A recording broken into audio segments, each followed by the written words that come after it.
오늘 조금 어려운 것으로부터 시작하겠습니다. 여러분 혹시 피노키오의 역설이라는 얘기 들어보셨나요? 피노키오의 역설이 뭐냐면 바로 이런 거예요. 피노키오가 이렇게 말을 했답니다. 지금부터 내 코가 늘어날 거예요. 여러분 이 말이 사실일까요? 아닐까요? 코가 늘어나는지 안 늘어나는지 보면은 알 수 있죠. 이 말이 사실이 되려면 어떻게 돼야 됩니까? 피노키오 코가 늘어나야 돼요. 근데 여러분 피노키오의 코가 늘어나야 이 말이 사실인데 피노키오의 코는 언제 늘어나죠?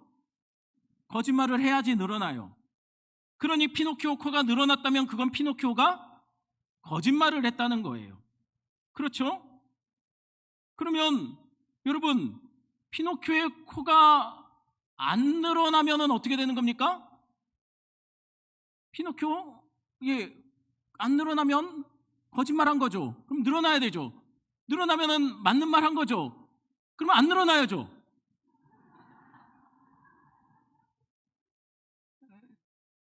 지금 혹시 집에 가서 같이 예배 드렸던 분한테 아까 목사님 뭔 말 한 거야? 라고 하시는 분 있나요? 혹시 이해 다 되셨죠? 피노키오는 거짓말을 해야지 코가 늘어납니다. 그런데 코가 늘어났으면 거짓말이 아니라 맞는 말 한 거잖아요. 그러면 코가 늘어나지 말아야죠. 안 늘어나면 또 거짓말했네요. 늘어나야죠. 그러니 피노키오는 거짓말한 겁니까? 참말을 한 겁니까? 몰라요. 이게 피노키오의 역설이에요. 어떤 것이 맞으면 다른 하나가 틀리는 상황이 두 개가 동시에 충돌하는 상황. 오늘 본문에도 이 피노키오의 역설과 같이 동시에 일어날 수 없는 사건들이 충돌하고 있는 모습이 오늘 소개되고 있어요. 아니 도대체 오늘 어떤 일이 있었길래 피노키오의 역설 같은 상황이 오늘 본문에 벌어지고 있다고 말하는 걸까요? 지난주 이야기를 먼저 하면서 시작하겠습니다. 지난주 우리는 산에 올라갔다가 40일 동안 카톡 하나 안 보내고 연락 두절된 모세를 같이 이야기했습니다. 그리고 산 밑에는 모세를 마냥 기다릴 수가 없어서 아론에게 몰려가 모세 말고 우리를 인도할 신을 만들어내라라고 시위하고 있는 이스라엘 모습도 봤습니다. 그러면 왜 모세는 산에 올라가서 40일 동안 내려오지 않고 있는 걸까요? 모세는 산에 올라가서 지금 굉장히 중요한 두 가지 일을 하고 있기 때문이에요. 첫 번째가 뭐죠? 첫 번째는 한마디로 말하면 혼인 서약서 받고 있는 거예요. 언약의 증거로 지금 하나님께서 돌판에 십계명을 새겨서 주시는데 그거 받으러 산에 올라간 거예요. 그런데 그거는 하루면 되잖아요. 맞습니다. 그건 40일 걸릴 일이 아니에요. 그런데 왜 40일이나 걸렸을까요? 두 번째가 좀 시간이 많이 걸려요. 두 번째는 뭡니까? 바로 신혼집 성막을 만들기 위해서 올라간 거예요. 하나님께서 이스라엘과 언약을 맺고 아예 이스라엘 안에 함께 사시겠답니다. 그게 성막이에요. 말하자면 언약의 신혼집이죠. 그거 명령 받으려고 하는데 그게 좀 시간이 오래 걸렸어요. 그러면 산 위에서는 혼인신고와 신혼집 준비하는 동안 산 아래서는 무슨 일이 벌어졌었죠? 바로 이런 일이 산 밑에서 벌어지고 있었어요. 이게 뭡니까? 언약을 혼인이라고 생각을 한다면 지금 이와 같은 행위는 뭡니까? 바로 불륜의 현장입니다. 영적 외도죠. 산 위에서는 지금 하나님과 이스라엘의 대표인 모세가 혼인 서약서에 서명을 했어요. 그리고 신혼방까지 알아보고 있습니다. 근데 밑에서는 영적인 외도가 불륜이 일어나고 있어요. 혼인신고서의 잉크도 안 말랐습니다. 그런데 이런 일이 벌어지고 있는 거예요. 그런데 더 가관인 것은 이스라엘은 지금 자신들이 뭐라고 얘기하냐면 이거 불륜 아니고 로맨스라고 얘기해요. 아니 어떻게 금송아지 앞에서 예배하고 거기에서 뛰놀고 있는데 이게 왜 불륜이 아니고 로맨스죠? 이유는 간단해요. 자기들은 지금 금송아지 앞에서 예배하고 있는데 그 금송아지를 뭐라고 얘기합니까? 자신들을 애굽 땅에서 인도하여 낸 엘로힘이 번역하면 하나님도 되고 신도 돼요. 그리고 다음날 이스라엘은 금송아지 앞에서 무엇합니까? 32장 6절입니다. 같이 읽습니다. 이튿날에 그들이 일찍이 일어나 번제를 드리며 화목제를 드리고 백성이 앉아서 먹고 마시며 일어나서 뛰놀더라. 그들이 그 다음날 이 금송아지 앞에서 뭐 했다고요? 번제와 화목제를 드렸답니다. 한마디로 예배한 거예요. 그리고 또 뭐 했습니까? 먹고 마시고 일어나 뛰놀았답니다. 축제를 벌인 거예요. 그래놓고 한다는 말이 뭐냐면 자기들은 지금 이것이 여호와를 위한 축제였다, 여호와를 위한 예배였다라고 주장하는 거예요. 그러니 우리가 하는 행위는 지금 불륜이 아니다, 로맨스다라고 얘기하는 거예요. 왜요? 딴신 아니라 우리는 하나님 섬긴 거다, 하나님께 예배한 거다. 그런데 정말 그럴까요? 여러분, 정말 이스라엘 백성들도 솔직히 말을 하면 진짜 자신들은 하나님 예배한 거라고 말을 할까요? 말은 그렇게 해요. 하지만 속마음은 진짜 그게 맞냐는 거예요. 아닐 것 같아요. 왜냐하면 여러분, 여기서 주목할 단어가 있어요. 그건 뛰놀다라는 단어입니다. 이스라엘이 예배하고 먹고 마시고 뛰놀았답니다. 그럼 이스라엘은 어떻게 놀았길래 성경이 뛰놀았다라고 기록하고 있을까요? 여러분, 우리가 아는 이스라엘 남자들은 왠지 다 교회 오빠 같은 느낌이 될 것 같고, 이스라엘 여자들은 다들 유관순 같은, 다들 놀 줄 잘 모르는 경건한 사람들 같은 느낌을 갖고 있는 게 우리 아닌가요? 이스라엘에 대한 마음이 우리는 그렇지 않나요? 저만 그런 건가요? 그러니 이스라엘이 뛰놀아 봤자 뭐 이분들이 뭐 그렇게 잘 놀겠습니까? 뭐 뛰놀아 봤자 뭐 그냥 369 뭐 이런 거 하고 놀았겠죠. 또는 마피아 게임 같은 거. 그런데 정말 그랬을까라는 겁니다. 여러분, 문제는요, 여기서 뛰놀다는 단어가 원어로 찌아크라는 단어를 쓴다는 거예요. 아니, 찌아크라는 단어를 쓰는데 이게 왜 문제일까요? 아마도 여러분, 찌아크라는 단어가 어떤 의미를 갖고 있는 단어인지 여러분들이 이 찌아크에 대해서 안다면 전부 다 뜨악할걸요? 괜히 했네요. 왜냐하면 이 단어는 단순히 뛰노는 정도의 단어가 아니에요. 이거는 음란한 춤, 성적 행위를 포함한 퇴폐적인 유흥이에요. 그러니 여러분, 지금 이스라엘은 금송아지 앞에서 퇴폐적인 성파티를 한 거예요. 에이, 설마요. 우리 유관순 누나들 같고 교회 오빠 같은 이스라엘이 설마요. 여러분, 이스라엘에 대한 환상을 깨야 됩니다. 성경에서 말하는 이스라엘, 참 이스라엘은 우리를 말하는 거예요. 저기 이스라엘 땅에 사는 사람들을 말하는 게 아닙니다. 그래서 괜히 우리는 이스라엘 너무 막 그렇게 볼 필요 없어요. 여러분, 이스라엘의 행정 수도격인 텔 아비브, 별명이 뭔지 아십니까? 이 도시의 별명이요, 중동의 샌프란시스코예요. 중동의 샌프란시스코. 왜 중동의 샌프란시스코일까요? 샌프란시스코가 유명한 게 두 개 있어요. 세계적으로 유명한 거. 여러분은 뭐가 생각납니까? 샌프란시스코 하면? 건포도가 생각나나요? 샌프란시스코 하면 금문교가 생각나죠. 하지만 사실 그것보다 더 유명한 게 있습니다. 그게 뭐냐면 동성애 축제예요. 여러분, 그런데 매년 수십만 명씩 모이는 세계적인 유명한 동성애 퍼레이드가 텔아비브에서 매년 열린답니다. 수십만 명이 모인. 아니, 원래 그 주변의 나라들이 다 그럴까요? 그러면 여러분, 중동 지역은 대부분의 국가들이, 거의 대부분의 국가들이 동성애와 낙태를 법적으로 금지합니다. 심지어는 어떤 나라는 사형까지 시켜요. 근데 이스라엘이 낙태와 동성애를 합법화시켰어요. 심지어는 성전환 수술도 의료보험으로 되는 나라가 이스라엘이에요. 중동 지역에서 가장 성인 유흥업소와 성적으로 물러나기로 유명한 도시가 텔아비브입니다. 그러니 예나 지금이나 이스라엘은 교회 오빠, 교회 누나들이 아니라 원래 노는 형들, 노는 언니들이었다는 거예요. 지금 오늘 본문에 이스라엘이 그 노는 언니, 노는 오빠들의 본색을 드러내고 음란한 파티를 벌이고 있습니다. 그리고는 뻔뻔하게 이렇게 말하는 거예요. 이게 다 여호와를 위한 예배고 축제였다라고요. 우리 불륜 아니라고, 우리 하나님과 로맨스하고 있는 거라고. 기억하십시오. 하나님은 여러분에게 복 주시기를 원하세요. 아멘 하신 분들은 진짜 복 받으실 겁니다.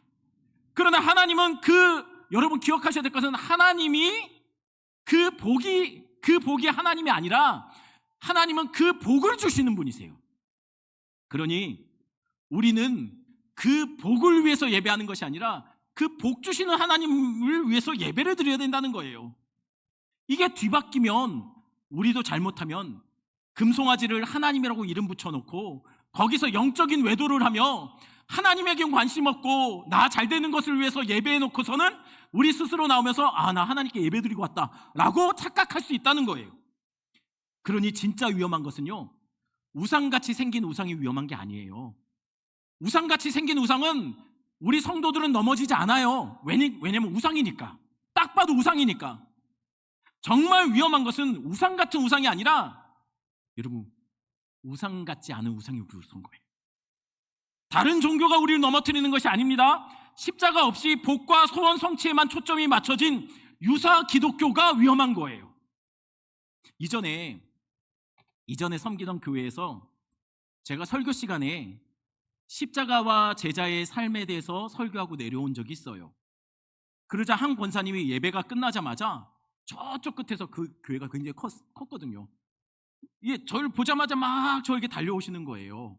아주 백발이셨는데 아주 열심히 뛰어오시는 거예요. 그러면서 저한테 그러는 거예요. 목사님. 그래서 저는 속으로 오늘 설교에 은혜 많이 받으셨나 보다 생각했죠. 근데 그분이 오셔서 뭐라고 했냐면, 아니 목사님은 왜 자꾸만 설교 때마다 십자가 고난 이야기만 하세요? 우리가 멀리서 교회 왔거든요. 근데 멀리서 교회 올 때는 그런 이야기 들으려고 오는 거 아니에요.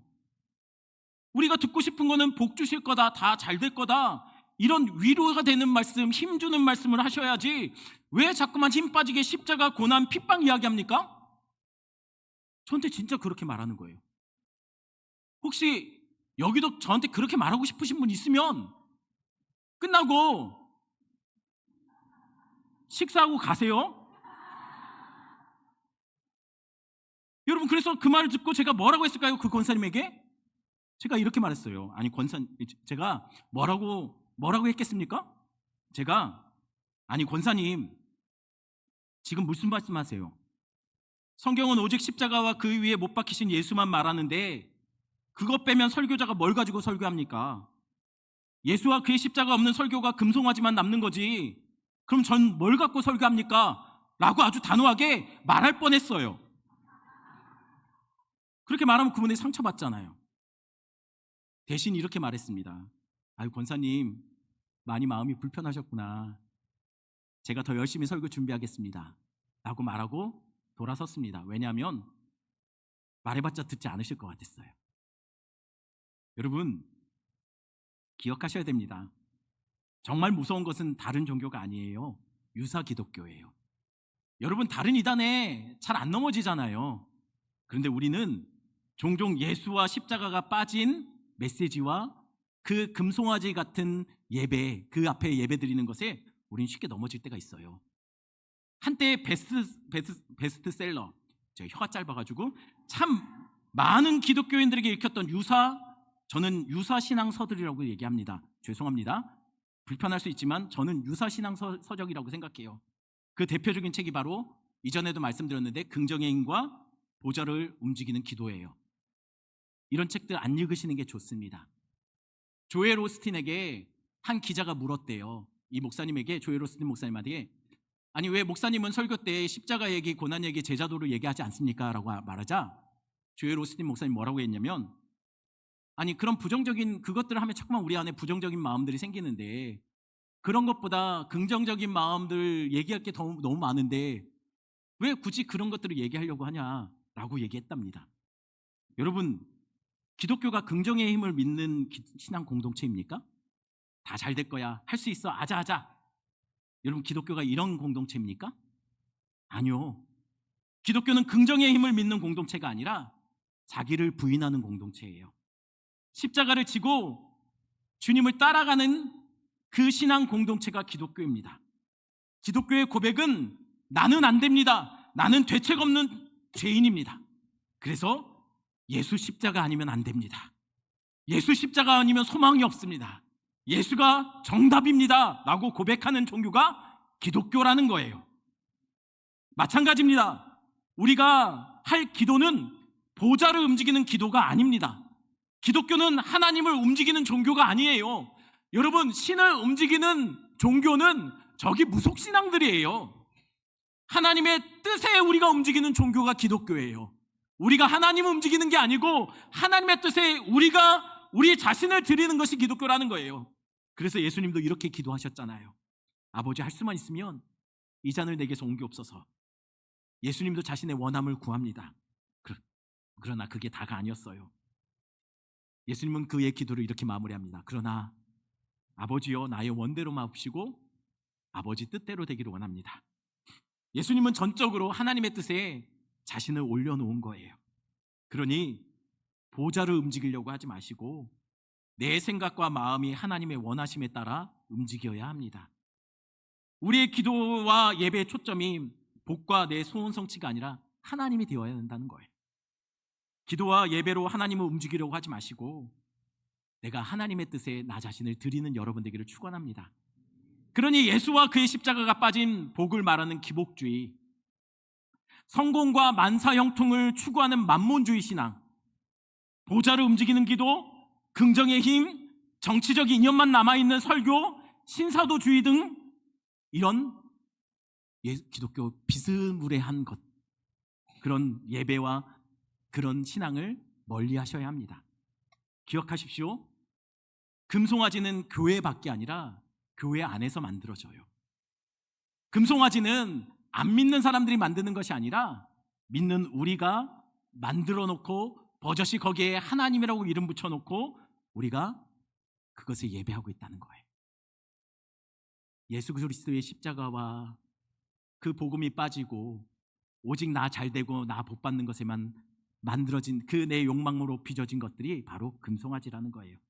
지금 이스라엘이 신의 산 밑에서 그 영적인 외도를 하고 있습니다. 그럼 산 밑에서는 이 난리가 났는데 산 위에서는 하나님과 모세 간에 어떤 대화가 오고 가고 있었을까요? 7절입니다. 7절 같이 있습니다. 여호와께서 모세에게 이르시되 너는 내려가라. 내가 애굽 땅에서 인도하여낸 내 백성이 부패하였도다. 하나님이 모세에게 갑자기 이렇게 말씀하셨어요. 모세야, 너 지금 빨리 산 밑으로 내려가라. 아니, 왜 갑자기요? 지금 네가 애굽 땅에서 인도해낸 네 백성이 부패했다. 근데 이 구절이 좀 이상하죠. 하나님은 바로에게 뭐라고 말씀하셨냐면 내 백성을 보내라고 했어요. 그런데 지금은 이스라엘을 하나님이 뭐라고 하고 있죠? 내 백성이 아니고 모세 네 백성이라고 얘기해요. 왜 그럴까요? 저희 부모님은 사업을 실패하고 나서 많이 싸우셨어요. 그리고 부부싸움을 하시고 나면 종종 두 분이 대화를 안 하시고 꿍해 있는 기간이 좀 있었습니다. 그런데 문제는 부부가 한 집에 살면서 어쩔 수 없이 말을 할 수밖에 없는 상황이 있지 않습니까? 예를 들면 이런 상황이요. 밥 차려놨는데 제 어머님 입장에서 저 인간 그래도 밥은 먹여야 되는데 얘 나올 생각은 안 하고 이거 어찌할 바를 몰라 하고 계시는 그런 상황. 그럴 때 저희 어머님이 저에게 말을 했어요. 재현아, 가서 네 아빠에게 밥 먹으라고 해라. 아빠, 엄마가 밥 드시래요. 진지 드시래요. 그러자 아버지는 네 엄마에게 전하라. 나 밥 먹을 생각 없다고. 엄마, 아빠 안 드신대요. 가서 네 아빠에게 전해라. 나중에 밥 달란 소리 하지 말라고. 그래서 제가 뭐라고 했을까요? 아버지에게 가서 그랬어요. 다 들렸죠? 다 들려요. 우리 집 조그만해서 다 들려요. 그런데 왜 다 들리고 다 들었으면서 왜 자꾸 저에게 당신 아내를 네 엄마라고 하고 당신 남편을 네 아빠라고 했을까요? 두 분 관계에 지금 뭔가 문제가 생긴 거예요. 왜 하나님이 지금 모세에게 당신 백성을 내 백성이 아니라 네 백성이라고 하는 걸까요? 지금 이스라엘이 영적 외도를 했거든요. 그래서 하나님과 이스라엘 그 언약 관계 속에 지금 문제가 생긴 거예요. 어떤 문제가 생겼을까요? 여러분, 이거 언약대로 하면요 당장 파혼입니다. 그럼 그냥 이렇게 네가 되고 둘은 서로 갈라서면 끝나버리는 걸까요? 아니요. 여러분, 당시 언약은 깨버리면요 대가 지불이 있었는데 그게 뭡니까? 죽음이었어요. 그래서 기억나시잖아요. 아브라함과 하나님 언약 맺을 때 짐승 쪼개놓고 하나님 내가 이 언약 못 깨면은 요거 짐승처럼 찢어져 죽을 겁니다 라고 자기 스스로 저주하는 장면. 그래서 하나님이 그래서 이렇게 말씀하신 거예요. 10절입니다. 10절 같이 있습니다. 그런즉 내가 하는 대로 두라. 내가 그들에게 진노하여 그들을 진멸하고 너를 큰 나라가 되게 하리라. 하나님 모세에게 뭐라고 합니까? 하나님 이렇게 말씀하세요. 모세, 너 나 말리지 마. 내가 지금 그들 다 진멸할 거거든. 그리고 내가 너를 통해서 다시 새롭게 큰 민족 만들게. 너 나 말리지 마. 하나님이 모세에게 나 말리지 말랍니다. 그럼 모세는 그 말 듣고 가만히 있으면 되겠네요 생각했을까요? 여러분 보통 싸움이 나면 나 말리지 마 라고 하는 사람의 말을 들으면 여러분 무슨 생각이 드십니까?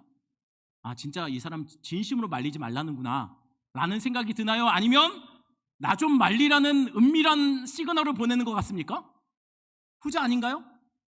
제가 보니까 친구들끼리 싸움 날 때 나 말리지 마 하고서 달려들 때 꼭 상대를 향해서 달려드는 게 아니라 말리는 사람한테 달려들어서 안기더라고요. 그러면서 놔 진심으로 전심으로 온 마음과 온 힘을 다해서 밀쳐내지 않아요. 그냥 끌어안고 말리지마만 해요. 그러면 하나님 모세에게 나 말리지 마라. 다 쓸어버릴 거다. 진멸할 거다. 하나님은 전자일까요? 후자일까요? 후자 같아요. 말리지 말라는 말이 나 좀 말려라 처럼 들립니다. 왜요? 왜냐하면 하나님은 모세에게 분명히 나 말리지 말라 하셔놓고는 어떻게 합니까? 모세가 하나님을 말리려고 하자 그 말리려고 하는 모세를 안 말려요. 그리고 모세가 말리는 말을 하는데 그거를 다 들어주세요. 다 듣고는 어떻게 반응하시냐면 14절처럼 반응합니다. 14절 같이 있습니다. 여호와께서 뜻을 돌이키사 말씀하신 화를 그 백성에게 내리지 아니하시니라. 말리지 말라고 해놓고 모세가 말리자 말려줘요. 짱구는 못 말리는데 하나님은 말려줘요. 하나님이 모세의 말을 듣고서 그 뜻을 돌이켰답니다. 여기에 원어가 나함이거든요. 후회했다, 바꿨다는 뜻이에요. 여러분, 그러면 모세의 기도가 모세가 한 중재가 보좌를 움직이는 기도였네요.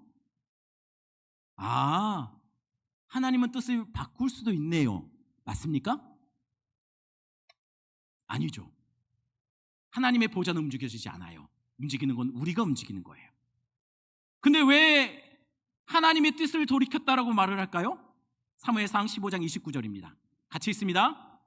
이스라엘의 지존자는 거짓이나 변개함이 없으시니 그는 사람이 아니심으로 결코 번개하지 아니심이니이다 하니. 여기서 변개하다는 단어가 오늘 본문에 하나님의 뜻을 돌이키셨다라는 단어와 원어상으로 같은 나함입니다. 근데 여기서는 하나님이 뜻을 돌이키거나 변개하지 않는다고 해요. 그분의 결정이나 생각에 후회를 안 하신다고 합니다. 거짓이 없다고 말씀하세요. 아니 그런데 왜 오늘 본문은 하나님이 그 뜻을 돌이켰다라고 말을 하는 걸까요? 여러분, 그러니 하나님은 뜻을 돌이키시는 분입니까? 돌이키지 않는 분입니까?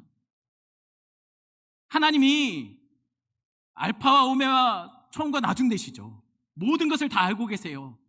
그러니 이런 상황을 하나님 다 보고 계셨을 거예요. 그런데도 하나님의 뜻을 돌이킨다는 건 말이 안 되죠. 여러분, 이게 무슨 이것을 이 하나님의 뜻을 돌이키셨다라는 이 표현이 어떤 표현이냐면 신학적으로 이렇게 얘기해요. 신인 동형론적 표현. 이게 무슨 말이냐면요, 하나님을 마치 사람인 것처럼 표현한 표현법을 말해요. 왜 하나님을 마치 사람인 것처럼 표현할까요? 그 예는 이런 거예요. 하나님은 그분의 강한 오른손으로 여러분을 지키실 겁니다. 여러분, 그러면 이 표현을 통해서 여러분 알게 되는 게 뭐죠? 하나님은 그분의 강한 오른손으로 여러분을 지키십니다. 이것을 통해서 여러분 알게 된 사실이 뭡니까? 하나님은 오른손잡이구나. 여러분, 이것을 알게 되나요? 하나님은 영이세요?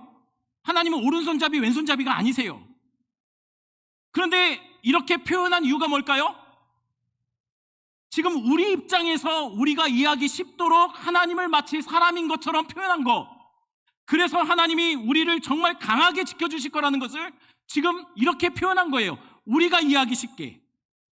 이게 신인 동용론적인 표현이라고 말합니다. 오늘 본문에 하나님의 뜻을 돌이키셨다는 표현도 마찬가지예요. 하나님의 뜻을 돌이킨 게 아니라 지금 하나님이 마치 뜻을 돌이킨 것 같은 그런 표현을 쓰므로 우리에게 뭔가를 이해시키려고 하고 있다는 거예요. 그럼 뭘 이해하려고 하는 걸, 우리한테 뭘 알려주려고 하는 걸까요?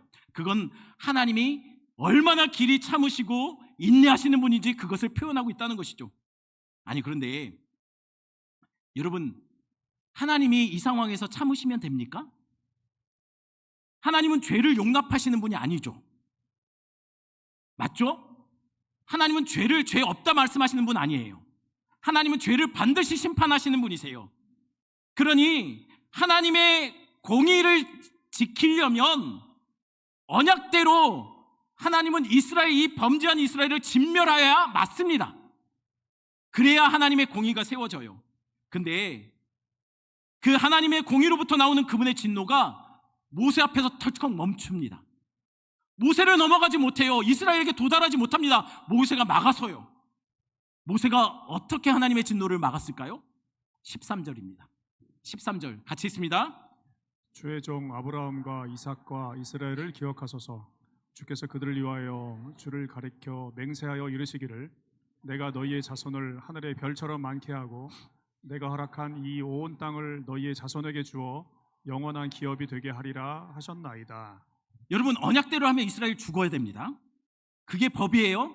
그게 하나님이 언약을 온전히 세우시는 방법이고 공의로운 하나님의 심판이에요. 그런데 언약대로 하면 이스라엘을 쓸어버리고 진멸해야 되는데 모세는 하나님께 그 진멸하시려는 하나님을 이렇게 막아섭니다. 하나님, 아브라함과 이삭과 야곱과 맺은 그 언약 하나님 기억하시죠? 그때 하나님 뭐라고 하셨죠? 하나님 이렇게 말씀하셨지 않습니까? 아브라함, 너 자손을 통해서 내가 너 자손을 하늘의 별처럼 셀 수 없게 만들 거고 네 자손을 약속의 땅을 들어가서 그 땅을 기업으로, 영원한 기업으로 얻게 할 거라고 하나님 그러셨잖아요. 분명히 하나님 그러셨습니다. 근데 오늘 하나님이 이스라엘 진멸하면 그 언약 어떻게 됩니까? 깨지잖아요. 그래도 하나님 하셔야 됩니까? 네, 맞죠. 언약의 계명대로라면 이스라엘은 지금 진멸받아야 돼요. 그런데 하나님이 진멸하시면 어떤 상황이 벌어지죠? 하나님이 스스로 아브라함과 맺었던 네 민족을 큰 민족 만들어서 내가 약속의 땅에 들여다 놓겠다라고 했던 그 언약을 하나님께서 스스로 깨버리는 거예요. 그러면 어떻게 할까요? 하나님이 이스라엘과 맺은 언약대로 이스라엘 진멸할까요? 그러면은 아브라함과 맺었던 언약이 깨어집니다. 그러면 아브라함의 언약을 지키기 위해 그냥 눈 감아 줄까요? 그러면 하나님의 공의가 깨져요. 이 언약대로라면 반드시 이스라엘이 진멸해야 되거든요. 그러니 어느 게 맞습니까? 하나님의 공의를 세우려고 하면 하나님의 긍휼함이 깨집니다. 하나님의 긍휼함을 세우면 하나님의 공의가 깨어져요. 어떤 언약의 한 면을 지키려고 하면 언약의 다른 면이 무너져요. 지금 이 상황이 마치 피노키오가 내 코가 곧 늘어날 거예요 하는 상황과 지금 맞아떨어지고 있다는 거예요. 하나를 만족시키면 다른 하나가 무너져요. 언약의 한 면을 세우면 언약의 다른 한 면이 깨어져 버려요. 하나님이 스스로 이 역설적인 상황에 자기를 가두어 버리신 거예요. 여러분, 그러니 결국 하나님은 지키지도 못할 약속들을 그의 백성들에게 하신 것일까요? 아니, 왜 이 언약 자꾸만 얘기해서 다 지키지도 못할, 동시에 만족시키지 못할 이 언약들을 왜 서로 충돌하게 하나님 스스로 만드셨을까요? 여러분, 하나님이 그렇게 하신 것이 맞습니까? 아닙니다. 지금 하나님은 우리에게 그 충돌되는 모든 언약이 어떻게 온전하게 지켜질지 우리에게 미리 그림자로 뭔가를 보여주고 있는 거예요. 어떻게 해요? 어떻게 충돌되는 이 언약들이 어떻게 동시에 만족될 수 있죠? 어떻게 하나님은 죄를 심판하시고 죄를 용서하실 수 있을까요? 어떻게 진멸과 하나님의 구원이 용서하지 않으심과 용서하심이 동시에 만족될 수 있을까요? 지금 하나님은 이스라엘을 진멸하기 위해서 진노하고 계세요. 근데 그 진노가 누구 앞에서 막혔습니까? 모세 앞에서 막혀요. 하나님의 진노가 모세를 넘어가지 못하고 있어요. 이 모세가 누굽니까? 모세는 그림자예요. 이 모세가 어떻게 기도를 하냐면 이스라엘을 위해서 이렇게 기도하는 사람이에요. 하나님, 이 백성의 죄를 용서해 주세요. 이 백성이 금송아지를 만들어서 당신을 배반했습니다. 하지만 이 백성을 살려주세요. 대신 나를 생명책에서 지워주십시오. 이 백성 살리시고 나를 차라리 죽이십시오. 모세는 이스라엘을 살리고 내 목숨을 취해달라고 기도한 자입니다. 목숨 걸고 기도한 자. 그런 모세 앞에 하나님의 심판이 멈춘 겁니다. 그런데 그 모습 속에서 누가 보이지 않나요? 누굽니까? 자신의 목숨을 십자가에 올려놓고 이렇게 기도한 분이 계세요. 아버지여, 저들의 죄를 사하여 주옵소서. 자기들이 하는 것을 알지 못합니다. 내가 이렇게 죽어가니 저들을 사하여 주시옵소서. 저들의 죄를 내가 다 짊어지고 가겠으니 저들을 용서해 주십시오. 왜 하나님의 진노가 모세 앞에서 멈췄을까요? 왜 하나님의 진노하심이 모세를 넘어가 이스라엘을 치지 못했을까요? 왜 하나님의 진노가 십자가 앞에서 멈추고 십자가를 넘어서지 못할까요? 여러분, 정확하게 말하면 하나님의 진노가 십자가에서 멈추고 십자가를 넘어서지 못한 것이 아니에요. 정확하게 말하면 하나님의 진노는 십자가에서 멈춘 것이 아니라 십자가에서 다 부어진 겁니다. 어느 정도로요? 십자가에서 하나님의 진노가 다 부어져서 우리에게 부어질 것이 없을 정도로 예수님이 하나님의 모든 진노를 다 받아내신 거예요. 기억하십시오. 하나님은 십자가에서 우리의 죄를 용서하지 않으셨어요. 어떻게요? 예수님을 십자가에 우리처럼 치심으로 하나님은 우리의 죄를 십자가에서 용서하지 않으신 거예요. 그러나 또한 하나님은 십자가에서 우리의 죄를 용서하셨어요. 그 아들을 죽이고 우리를 죄 없는 사람 취급하신 거예요. 아니, 어떻게 용서하지 않았는데 용서하심이 가능할까요? 십자가에서 가능합니다. 십자가에서 예수가 그 진노하심으로 죽임당하셨고, 십자가에서 그 예수의 죽으심으로 우리가 구원받아 하늘 소망을 얻게 된 거예요. 십자가에서 예수가 죽고 우리가 살았습니다. 십자가에서 예수가 하나님께 버려지고 우리가 버려졌던 우리가 하나님의 자녀로 주님 옆에 서게 됐어요. 십자가에서 그가 심판받고 우리가 구원받았습니다. 역설과 같은 만족할 수 없는 공의와 용서, 심판과 구원, 절망과 소망, 죽음과 생명이 십자가에서 이 역설과 같은 동시에 일어날 수 없는 사건들이 다 만족되었다는 거예요. 어떻게 해요? 예수님이 다 끌어안고 가셨어요. 멸시천대 십자가를 우리 주님이 다 끌어안고 우리에게 생명과 기쁨과 영광과 소망을 우리에게 남겨놓으신 거예요. 우리 말씀 생각하시면서 우리 찬양 같이 합니다.